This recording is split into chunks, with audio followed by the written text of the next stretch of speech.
Hello बच्चों, कैसे हैं आप लोग? उम्मीद करते हैं अच्छे होंगे। मैं सुमित सर आप सभी का अपने YouTube channel success path academy में स्वागत करता हूं। बच्चों, हम लोग पढ़ रहे थे कक्षा 10 की गणित और उसका हम लोग 8वां अध्याय त्रिकोणमिति का परिचय खत्म कर चुके हैं और हम लोग पढ़ रहे थे 6वां अध्याय त्रिभुज। और त्रिभुज के बेसिक क्लास के साथ साथ हम लोग खत्म कर चुके थे 6.1 प्रश्नावली। और आज की जो हमारी क्लास है वो रहेगी थेल्स प्रमेय, जो कि बोर्ड एग्जाम के लिए बहुत ही इंपॉर्टेंट प्रमेय है। और ये आती है तो कितने नंबर में आती है? 6 नंबर में। यदि आपको ये प्रमेय अच्छे से तैयार हो जाती है तो 6 नंबर क्या हो जाते हैं? पक्के। यदि आ जाती है तो, कई बार आ चुकी है तो आने की उम्मीद है, इसलिए इस प्रमेय को आप लोग बिल्कुल भी हल्के में नहीं लेंगे, अच्छे से इसको तैयार कर देंगे। 10-15 मिनट की क्लास में एकदम क्लियर हो जाएगी। तो प्रमेय है क्या? इसे कहते हैं आधारभूत समानुपातिकता प्रमेय, या क्या नाम है? थेल्स प्रमेय, ठीक है ना। इसकी इंग्लिश क्या होती है? Basic proportionality theorem. Basic proportionality theorem, short में कहते हैं बीपीटी। क्या कहते हैं? बीपीटी, ठीक है, बीपीटी। और ये है क्या? इसमें प्रूफ क्या करना है? ये प्रमेय है क्या? यदि किसी त्रिभुज की एक भुजा के समांतर, क्या लेना है? सबसे पहले तो एक क्या लेना है? त्रिभुज लेना है।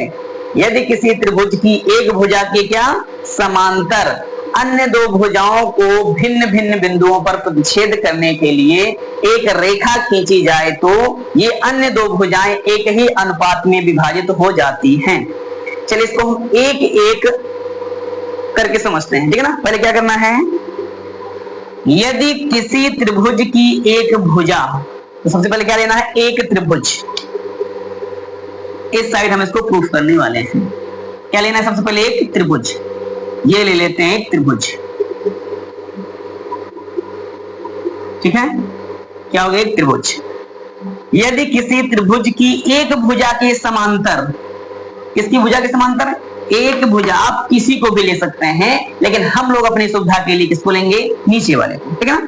तो एक भुजा के समांतर अन्य दो भुजाओं को भिन्न भिन्न बिंदु पर प्रतिच्छेद करने के लिए क्या खींचा जाए? एक रेखा। तो किसके समांतर? किसी त्रिभुज की किसी एक भुजा के समांतर क्या खींचना है? सबसे पहले समांतर रेखा खींचना है। तो इसका नाम लिख लेते हैं। ये मान लिए है ए, ये है बी और ये क्या है? सी, ठीक है। ए बी सी हो गया। उसके बाद क्या करना है? त्रिभुज की एक भुजा के समांतर, एक भुजा के समांतर हम क्या ले लेते हैं? एक रेखा खींच लेते हैं। तो क्या करेंगे? एक भुजा के समांतर एक क्या खींच लेते हैं? रेखा, ये, ठीक है ना। ये रेखा खींच ली। इसका नाम रख देते हैं। क्या रख दें? ए बी सी तो हो गया है, कुछ और रख देते हैं इसको। चलो डी रख देते हैं और इसको ई रख देते हैं।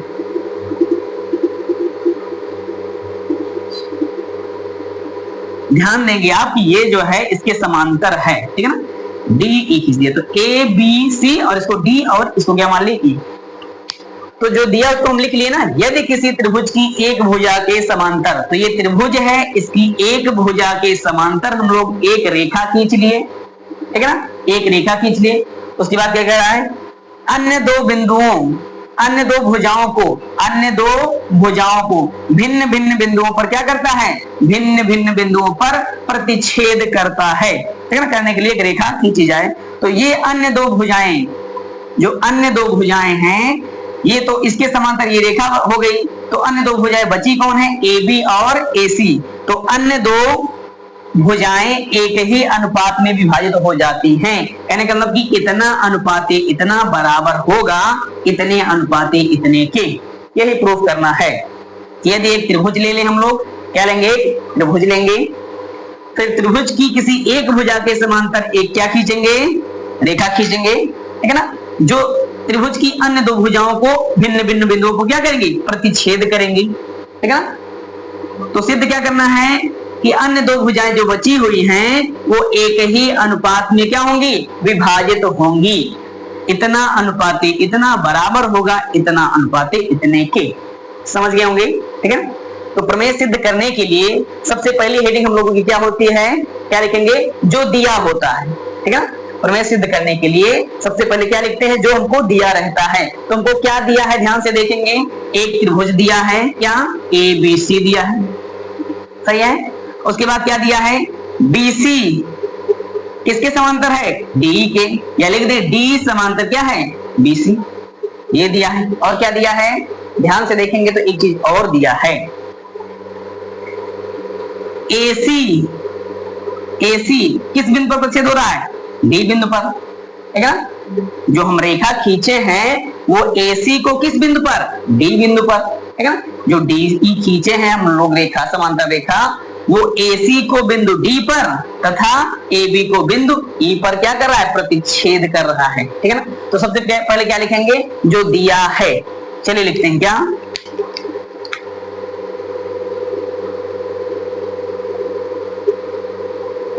दिया है, पहले क्या लिखेंगे, दिया है, क्या दिया है, त्रिभुज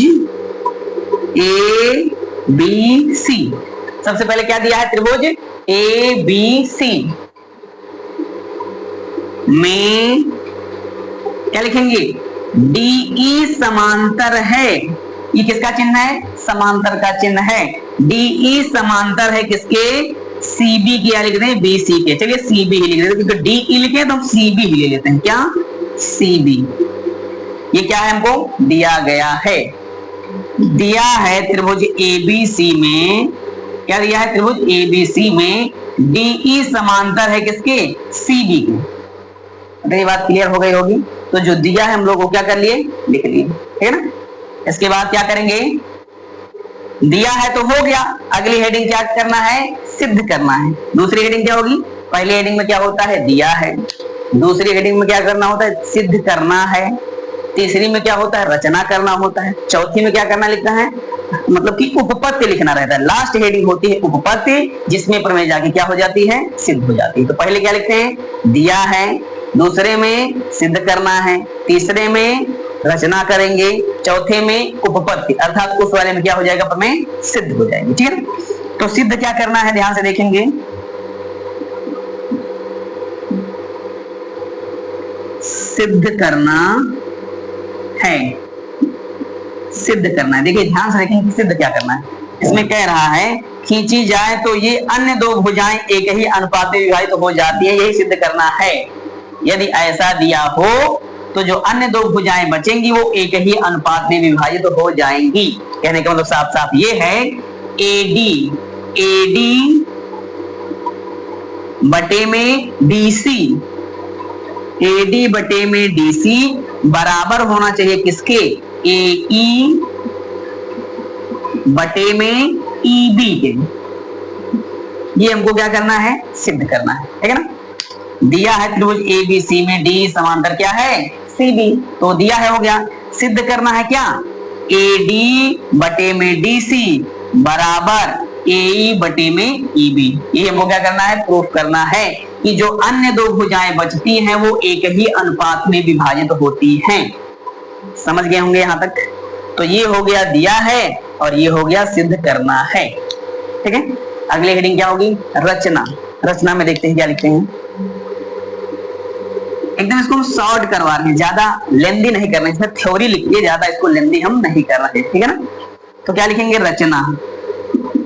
रचना में क्या करेंगे, जो दिया है के अलावा जो कुछ भी हम करेंगे वो किसके अंतर्गत आएगा, रचना के अंतर्गत आएगा। जो दिया है के अतिरिक्त इसमें जो कुछ भी हम करेंगे वो किसके अंतर्गत आएगा, रचना के अंतर्गत आएगा। तो ध्यान से देखिए हम क्या करते हैं, सबसे पहले क्या करेंगे, पहले करेंगे C को E से, ठीक है, बिंदु C को E से तथा B को D से मिलाया। सबसे पहले क्या किए, बिंदु C को E से तथा B को D से मिलाया। समझ रहे होंगे। उसके बाद क्या होगा, मतलब कि इसको इससे मिलाएंगे, इसको इससे मिलाएंगे, ये हो गया। तथा क्या करेंगे, AC है ना, AC पर हम एक लंब खींचेंगे EH, कुछ भी मान लेंगे H, ठीक है ना। AC पर हम एक लंब खींचेंगे EH, समझ गए होंगे, इसके बाद AB पर हम एक लंब खींचेंगे DN, ठीक है ना। AC पर हम क्या खींचेंगे, एक लंब EN, या जो भी नाम रखना हो आप रख सकते हैं, ठीक है ना। चलिए करते हैं इसको।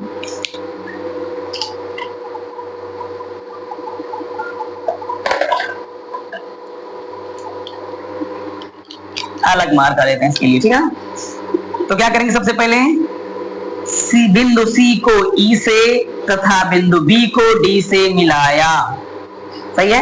क्या करेंगे, पहले C को E से, चलिए मिलाते हैं C को E से, यहां मिला दिया C को E से। उसके बाद B को D से, ये मिला दिया B को D से। थोड़ा सीधा रहना चाहिए, पट्टी तो लिए नहीं है भाई, ठीक है ना। तो सबसे पहले क्या लिखेंगे रचना में, बिंदु C को E से तथा बिंदु B को D से मिलाया। उसके बाद क्या करेंगे, AC है, ये क्या है AC पर लंब कौन होगा, यहां पर ये लंब यहां से खींचेंगे हम, इसको भी दूसरे कलर से कर देते हैं।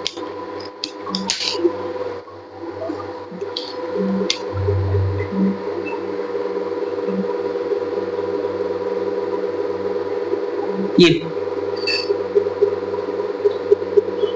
इसको क्या मान लें, H मान लेते हैं, ठीक है ना। तो कहने का मतलब कि AC पर हम एक लंब खींच दिए EH। अगला AB पर हम एक लंब खींचेंगे DN, क्या खींचेंगे DN, इसका नाम क्या रख दिए N। ये चित्र आप लोगों के समझ में आ गया होगा, ठीक है ना। तो यहां इस बात को हम लोग यहां क्या कहते हैं, लिख लेते हैं। कैसे लिखेंगे, रचना में क्या लिखेंगे, सबसे पहले रचना हम लिखेंगे बिंदु C को E से, बिंदु C को E से तथा बिंदु B को D से मिलाया। अच्छा वहां ना ले जाए इसको, ज्यादा हो जाएगा ना, एक स्टेप और बढ़ जाएगा। बिंदु C को E से तथा, आगे यहां लिखते हैं, तथा बिंदु B को D से मिलाया, ठीक है ना। बिंदु C को E से तथा बिंदु B को D से मिलाया, हो गया। इसके बाद तथा, देखो पहला काम क्या किए, बिंदु C को E से मिला दिए, हाँ भाई मिला दिए। अगला बिंदु B को D से मिलाए, हाँ मिला दिए। यहां तक हम इसको लिख चुके। इसके आगे क्या करना है,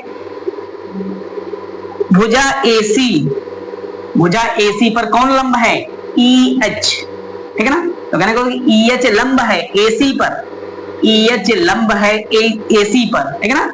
और DN लंब है AB पर। तो इसको हम हिंदी में ना लिखकर सीधा डिनोट करें। कैसे लिखते हैं इसको, हमको लिखना है EH, क्या लिखना है,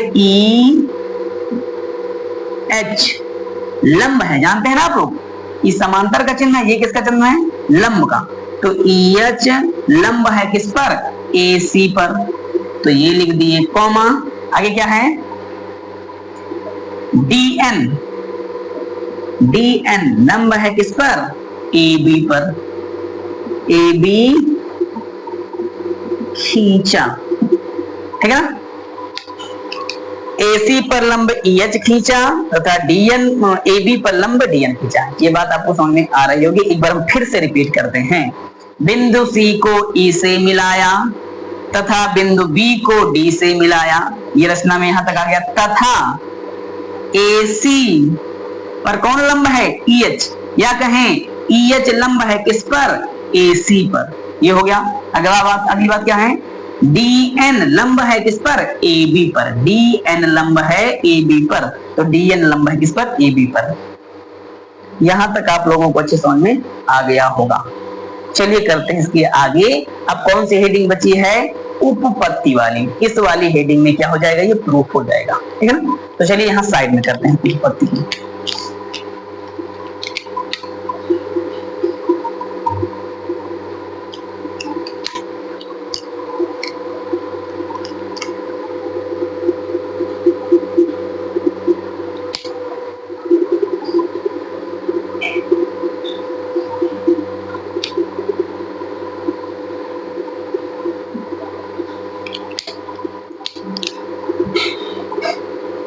उपपत्ति क्या है, ये उपपत्ति, ठीक है। उपपत्ति में क्या लिखा जाएगा, उपपत्ति सबसे पहले बार लिखा जाएगा त्रिभुज कौन कौन सा है, त्रिभुज कौन कौन सा हम पहले लेंगे। ध्यान से देखिए इसको सिद्ध कैसे करना है। हमको सिद्ध क्या करना है, AD बटे में DC बराबर लाना है AE बटे में EB। तो ये कब आएगा, ध्यान से देखिए, यहाँ पर AD यहां दिख रहा है, AD यहां दिख रहा है और DC यहां दिख रहा है, ठीक है ना। ये समझ में आया, AE यहां दिख रहा है और EB यहां दिख रहा है। तो जाहिर सी बात है पहले हम AD और DC को निकालेंगे, फिर उसके बाद AE और EB को निकालेंगे। ये निकलेगा कैसे, हम निकालेंगे पहले ADE का क्षेत्रफल। क्या निकालेंगे, ADE का क्षेत्रफल निकालेंगे। तो आप जानते हैं त्रिभुज का क्षेत्रफल बराबर क्या होता है, 1/2 आधार गुणे ऊंचाई। तो हमारा आधार के रूप में AD आ जाएगा और ऊंचाई कौन काम करेगा, EH काम कर जाएगा। ये ऊंचाई है और ये क्या है, आधार है। तो हमको इसकी सहायता से AD मिल जाएगा। अगला हमको CD या DC चाहिए, तो DC कब निकलेगा, जब हम ये वाला त्रिभुज लेंगे, कौन सा, CDE, कौन सा त्रिभुज, CDE त्रिभुज ले लेंगे तो हमको ये मिल जाएगा। इसमें भाई ऊंचाई कहाँ है, तो ऊंचाई हम किसको यूज करेंगे, EH। क्या यूज करेंगे, EH हमारी क्या हो जाएगी, ऊंचाई। तो इस साइड वाला निकल गया। अब सेम जो यहाँ की इसी प्रकार हम इस साइड करेंगे। अब यही वाला त्रिभुज लेंगे, कौन सा, ADE ही त्रिभुज लेंगे, लेकिन इस बार हमारा आधार का काम कौन करेगा, AE करेगा। कौन करेगा, AE करेगा। समझ रहे हैं, आधार का काम AE करेगा और लंब का काम कौन करेगा, DN करेगा, DN, ठीक है ना। तो यहां से निकल जाएगा AE, इसको निकालना है क्या लेंगे, BDE लेंगे, तो ये निकल जाएगा EB, ठीक, समझ गए हैं। चलिए करते हैं, पहले त्रिभुज क्या लेते हैं, पहले लेंगे त्रिभुज ADE तथा त्रिभुज CDE में, ठीक है ना। कितना त्रिभुज लेंगे, त्रिभुज ADE तथा त्रिभुज CDE में, दो त्रिभुज ले रहे हैं। तो क्या निकलेगा, AD बटे DC निकल जाएगा। फिर इसी प्रकार से इस साइड लेंगे तो ये निकल जाएगा, ठीक है। चलिए लिखते हैं, त्रिभुज ADE तथा त्रिभुज ADE तथा त्रिभुज CDE में, ठीक है ना। त्रिभुज ADE तथा त्रिभुज CDE में, आप लोगों को दिख रहा है, ठीक है। ये हो गया क्या, त्रिभुज ADE तथा त्रिभुज CDE में, ठीक है ना। क्या करेंगे, निकालिए त्रिभुज किसका, सबसे पहले हम क्षेत्रफल निकालेंगे किसका, त्रिभुज ADE का। क्यों, जब हम त्रिभुज ADE का क्षेत्रफल निकालेंगे तो हमको इसकी सहायता से AD मिल जाएगा, ठीक है ना। क्या निकालेंगे, त्रिभुज ADE का क्षेत्रफल बराबर त्रिभुज ADE का क्षेत्रफल बराबर क्या होगा, 1/2 आधार गुणे ऊंचाई। ये तो होगा आधार गुणे ऊंचाई। तो इसको लिखेंगे 1/2 गुणे आधार का काम कौन कर रहा है भाई, AD। आधार का काम कौन कर रहा है, AD। ये देखो ध्यान से, ये त्रिभुज बन रहा है, ऐसे करके देख रहा होगा आप लोगों को, ये है आधार, दिख रहा है, ये त्रिभुज बन रहा है, ठीक है ना। तो ये हो जाएगी ऊंचाई और ये क्या हो जाएगा, आधार। तो कितना हो जाएगा, आधार है AD गुणे में ऊंचाई क्या है, EH। क्या है, EH। ये हो गया, ठीक है ना, EH हो गया। इसको हम मान लेते हैं समीकरण 1। क्या मान लेते हैं, समीकरण 1। अब त्रिभुज ADE का क्षेत्रफल तो निकल गया, अब क्या निकालेंगे? त्रिभुज CDE, किसका? CDE का क्षेत्रफल। तो कैसे निकालेंगे? यहाँ लिखते हैं त्रिभुज CDE का क्षेत्रफल बराबर 1/2, फिर वही आधार गुणे ऊंचाई। ध्यान से देखिए, यहाँ आधार क्या होगा? CD, आधार क्या होगा? CD, और ऊंचाई का काम हमारा कौन करेगा? EH। ध्यान से देख रहे होंगे त्रिभुज बन रहा है ऐसे, ये दिख रहा है, ये ठीक है ना, ये त्रिभुज बन रहा है ये वाला, ठीक है ना। तो ऊंचाई क्या होगा? EH, EH ये हो जाएगा। आप लोग इसमें कंफ्यूज नहीं होंगे कि इसका तो नहीं निकाल रहे हैं, ये तो इसमें इंक्लूड नहीं है, तो ऊंचाई ये वाला क्यों लिया जा रहा है? क्योंकि इसमें ऊंचाई कौन सी होगी? EH। देखिए ध्यान से देखिए कैसे, जैसे एक त्रिभुज हम ले लेते हैं ये, ठीक है, तो हमको इसका क्षेत्रफल निकालना है, तो भाई ये निकालना है किसका क्षेत्रफल? इसका क्षेत्रफल। तो ऊंचाई कौन सी यूज होगी? ये वाली ऊंचाई, यही वाली यूज होगी, ठीक है ना। तो यहां ध्यान से देखेंगे तो त्रिभुज क्या होगा? EH, ऊंचाई का काम कौन करेगा? EH, ठीक है ना। इसमें कंफ्यूज नहीं होंगे, कंफ्यूज हो रहे हैं तो इस बात को रट लो, ऊंचाई कौन सी होगी? EH, ठीक है ना। तो क्या हो जाएगा? आधार कौन है? CD, और ऊंचाई क्या हो जाएगी? EH, ठीक है ना। ये हो गया समीकरण 2, ठीक है। अब क्या करेंगे? समीकरण 1 में समीकरण 1 में समीकरण 2 से भाग करने पर, समीकरण 1 में 2 से क्या करेंगे? भाग। तो समीकरण 1 ये है, समीकरण 2 ये है, तो क्या हो जाएगा?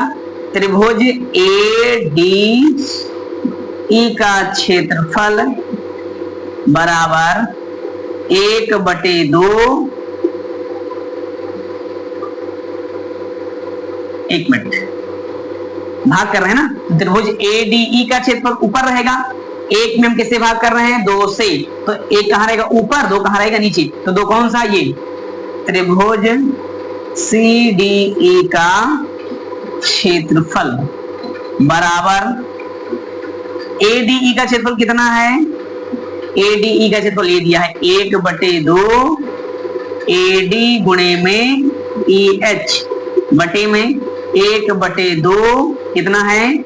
CD गुणे में EH।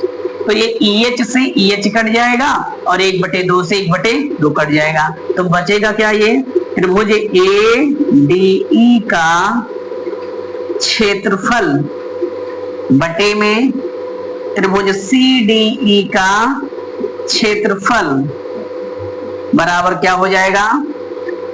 AD बटे में CD।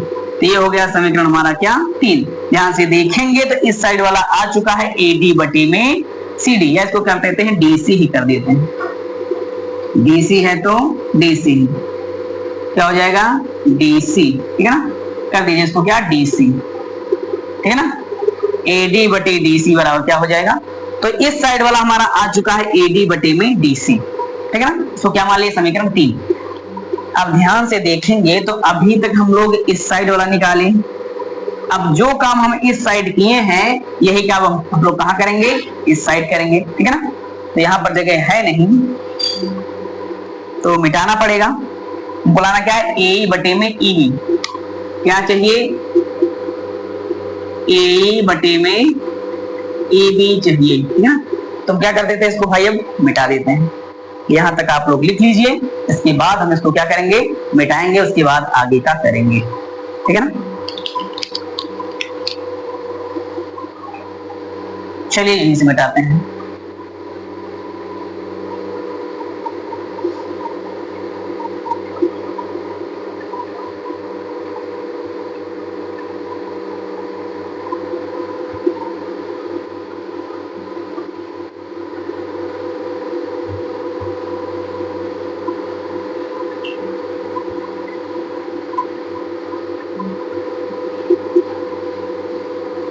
इसको हम लोग नहीं मिटाएंगे क्योंकि इसकी हमको क्या पड़ेगी? आवश्यकता पड़ेगी, ठीक है। इसको हम लोग नहीं मिटा रहे हैं, ठीक है ना। अब ध्यान से देखेंगे, इस साइड वाला AD बटे DC हमारा निकल चुका है, हमको क्या चाहिए, AE बटे में EB चाहिए, क्या? तो हम इस बार भी त्रिभुज ADE ही लेंगे।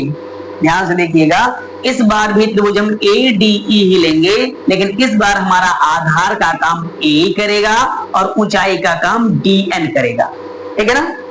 ADE ही लेंगे, इसमें आधार का काम A करेगा और ये क्या करेगा, DN, ऊंचाई का काम, ठीक है ना। तो क्या लेते हैं, त्रिभुज ADE का यहां लिख देते हैं इसी प्रकार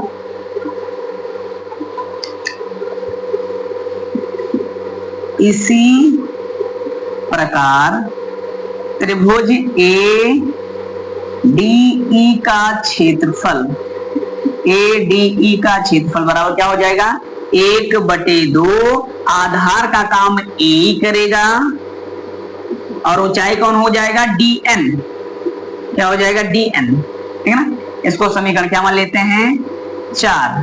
आप चाहें तो समीकरण मान भी सकते हैं और समीकरण नहीं भी मान सकते हैं, लेकिन हम समीकरण मान कर रहे हैं, तो चाहे तो आप समीकरण माने या नहीं चाहते हैं तो मत मानिए, कोई दिक्कत नहीं। क्या हो जाएगा, ADE का क्षेत्रफल बराबर 1/2 AE गुणे में DN, AE गुणे में DN, आधार गुणे ऊंचाई। तो किसका निकल गया, हमको यहां से AE का मान निकल जाएगा। अब क्या चाहिए, AE बटे में EB चाहिए, तो EB हमको यहां से मिलेगा, तो क्या लेंगे, त्रिभुज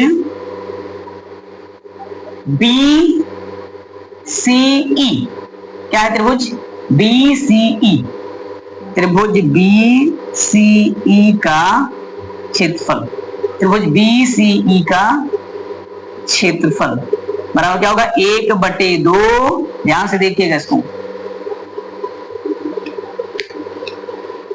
निकाल किस पर है हम लोग, गड़बड़, त्रिभुज गड़बड़ लेंगे हम लोग, BCE नहीं लेंगे, BCE त्रिभुज हम लोग नहीं लेंगे, क्या लेंगे, BDE लेंगे, क्या लेंगे, BDE, ताकि हमको यहां से ऊंचाई मिल जाए DN, ठीक है ना। BDE लेंगे तो ऊंचाई हमको क्या मिल जाए, DN। तो क्या लेना है, त्रिभुज BDE का क्षेत्रफल बराबर क्या हो जाएगा, 1/2 आधार का काम कौन कर रहा है, EB, उस बार हम CD लेके गड़बड़ कर दिए थे, तो क्या लेंगे, EB, क्योंकि AE बटे में EB लाना है, तो क्या हो जाएगा, EB गुणे में ये हो गया क्या, आधार, ऊंचाई का काम कौन करेगा, DN, दिख रहा होगा। इस साइड दोनों का निकाले थे तो ऊंचाई कौन था, EH था, इस साइड दोनों का निकालने तो ऊंचाई क्या है, DN, ठीक है ना। क्या हो जाएगा, DN, ये हो गया समीकरण 5। समीकरण बना के गलती कर दी क्योंकि बहुत समीकरण बन रहा है, ठीक है ना। क्या हो गया, 1/2 गुणे में आधार गुणे ऊंचाई, ये हो गया समीकरण 4, ये क्या हो गया, समीकरण 5। अब क्या करेंगे, जो वहां किए थे, समीकरण 4 में समीकरण 5 से भाग करने पर, समीकरण 4 में समीकरण 5 से भाग करने पर, तो 4 में 5 से क्या करेंगे, भाग, तो क्या आएगा, त्रिभुज ADE का क्षेत्रफल बराबर 1/2 गुणे में AE गुणे में DN बटे, यहां भी बटे, क्योंकि समीकरण 4 में किसी बात कर रहे हैं, 5 से, तो त्रिभुज BDE का क्षेत्रफल ये क्या हो जाएगा, 1/2 गुणे में EB गुणे में DN, समझ रहे होंगे इसको, इसमें हम इससे क्या कर रहे हैं, भाग कर रहे हैं, तो इतना बटे में इतना, इतना बटे में इतना, ठीक है। तो यहां से देखेंगे तो DN से DN कट जाएगा, 1/2 से 1/2 कट जाएगा, बचेगा क्या, बचेगा त्रिभुज ADE का क्षेत्रफल ADE का क्षेत्रफल बटे में त्रिभुज BDE का क्षेत्रफल बराबर क्या आएगा, AE बटे में EB, समीकरण क्या हो जाएगा हमारा, ये 5 बनाए थे इसको 6 बना देंगे, ठीक है ना, 5 बनाए थे क्या बनाएंगे, 6। अब ध्यान से आप लोग देखेंगे समीकरण 3 और 6 को, इसको समीकरण 3 और 6 को ध्यान से देखेंगे, ध्यान से देखेंगे तो आप लोग एक बात ये पाएंगे कि यहाँ भी त्रिभुज ADE का क्षेत्रफल है, यहाँ भी त्रिभुज ADE का क्षेत्रफल है, लेकिन नीचे यहाँ त्रिभुज BDE का क्षेत्रफल है और यहाँ त्रिभुज CDE का क्षेत्रफल है। तो हम फोकस किस पर करेंगे? त्रिभुज BDE और त्रिभुज CDE। तो ढूंढिए यहाँ पर कहाँ है? तो ये है BDE और ये है CDE, ये है BDE और ये है CDE, ठीक है।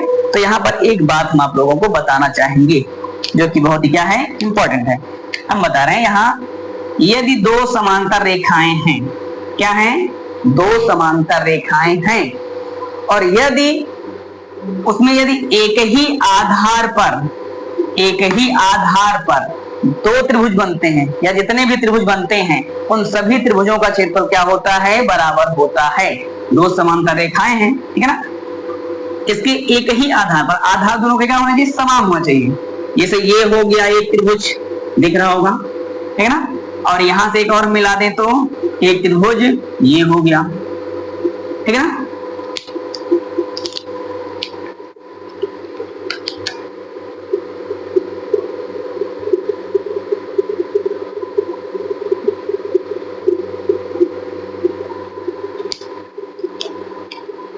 सही है, एक त्रिभुज हमारा ये हो गया, एक त्रिभुज हमारा ये हो गया। तो दोनों दो समांतर रेखाओं के बीच बने हैं और दोनों त्रिभुजों का आधार देखेंगे तो क्या है? एक ही है। और दो समांतर रेखाओं के बीच की बने हैं तो दोनों के बीच की दूरी क्या होगी? ये ऊंचाई क्या होगी? दोनों का सेम, जो इतना बराबर इतना, तो इसकी भी ऊंचाई इतनी ही होगी, इसकी भी ऊंचाई इतनी होगी और दोनों का आधार भी सेम है। तो किसी भी त्रिभुज का क्षेत्रफल डिपेंड किस पे करता है? आधार और ऊंचाई पर। तो जब दोनों की ऊंचाई और आधार दोनों सेम है तो त्रिभुज का क्षेत्रफल भी सेम होगा कि नहीं होगा? तो बिल्कुल होगा, ठीक है ना। तो दो समांतर रेखाओं के बीच एक ही आधार पर यदि दो त्रिभुज ये बने हैं तो दोनों के क्षेत्रफल क्या होंगे? बराबर होंगे। दोनों के क्षेत्रफल क्या होंगे? समान होंगे। सेम वही कंडीशन यहाँ भी है। एक समांतर रेखा ये है DE, हम यहाँ लिखे भी थे, ठीक है ना। DE किसके समांतर है? CB के समांतर है। तो दोनों समांतर रेखाओं के बीच ही ये CDE भी बना है और BDE ही बना है। तो इसका भी क्षेत्र आधार यही है और इसका भी आधार क्या है? यही है। समझ गए हैं? तो चलिए लिखते हैं इस बात को। तो इससे कंक्लूजन क्या निकला? इससे कंक्लूजन यही निकला है कि त्रिभुज BDE का जो क्षेत्रफल होगा किसके बराबर होगा? त्रिभुज CDE के क्षेत्रफल के क्या होगा? बराबर होगा। क्या लिखेंगे यहाँ? त्रिभुज BDE का क्षेत्रफल, त्रिभुज BDE का क्षेत्रफल बराबर क्या होगा? त्रिभुज CDE का क्षेत्रफल। त्रिभुज BDE का क्षेत्रफल किसके बराबर होगा? CDE के क्षेत्रफल के क्या होगा? बराबर होगा। तो कहने का मतलब जहां त्रिभुज BDE का क्षेत्रफल है वहां हम रख सकते हैं त्रिभुज CDE का क्षेत्रफल, ठीक है ना। तो चलिए किसी में रख देते हैं, जहां यहां पर रख दे BDE का मान, जहां यहां पर रख दे CDE का मान, ठीक है ना। तो समीकरण क्या है? 3 है। 3 से क्या करेंगे? यहां रखेंगे, क्या हो जाएगा? त्रिभुज ADE का क्षेत्रफल, ये ऊपर वाला तो क्या है? सेम ही रहेगा। त्रिभुज ADE का क्षेत्रफल सेम ही रहेगा। यहाँ जहां त्रिभुज CDE का क्षेत्रफल है, यहाँ हम CDE के क्षेत्रफल की जगह हम रख सकते हैं त्रिभुज BDE का क्षेत्रफल। क्यों? क्योंकि दोनों क्या है? आपस में बराबर हैं। का क्षेत्रफल बराबर क्या हो जाएगा? AD बटे में DC। तो ध्यान से AE बटे में EB यहाँ है, यहाँ AD बटे में क्या है? DC है। अब ध्यान से इसको देखेंगे, त्रिभुज ADE का क्षेत्रफल बटे में त्रिभुज BDE का क्षेत्रफल। यहाँ देखिए त्रिभुज ADE का क्षेत्रफल बटे में त्रिभुज BDE का क्षेत्रफल। जब इसका बायां पक्ष आपस में क्या है? बायां पक्ष आपस में क्या है? बराबर है। तो दायां पक्ष भी आपस में क्या होगा? बराबर होगा। इस प्रकार से सिद्ध हो जाता है क्या? AD बटे में DC बराबर क्या होगा? AE बटे में EB, ठीक है ना। ये सिद्ध हो गया।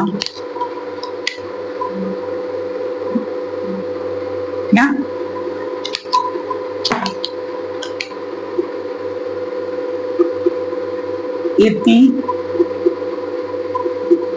सिद्धम। तो थेल्स प्रमेय हमारी आज प्रूफ हो चुकी है। हो सकता है क्लास थोड़ी सी बड़ी हो सकती है क्योंकि इतना टाइम नहीं लगना था इसमें, लेकिन हम एक ही बात को कई बार हम रिपीट किए हैं, इसलिए क्लास थोड़ी सी बड़ी हो गई है। इसके लिए हम एक शॉर्ट लेके आएंगे। शॉर्ट का मतलब है एक छोटी क्लास लेके आएंगे जिसमें ज्यादा थ्योरेटिकल नहीं रहेगा, मेन चीज रहेगा। यदि आपको ये बड़ा वाला नहीं याद होता है तो उसको याद करेंगे तो वो भी उससे भी काम हो जाएगा, ठीक है ना। फिलहाल इसमें भी हम ज्यादा थ्योरी का यूज नहीं किए हैं, लेकिन थोड़ा बहुत तो हुआ ही है। तो चलिए फिर आज हम लोगों का ये थेल्स प्रमेय प्रूफ हो गया है। आप लोग इसको जरूर तैयार कर लीजिए क्योंकि ये प्रमेय जो है बोर्ड एग्जाम के लिए बहुत ही क्या है, इंपॉर्टेंट है।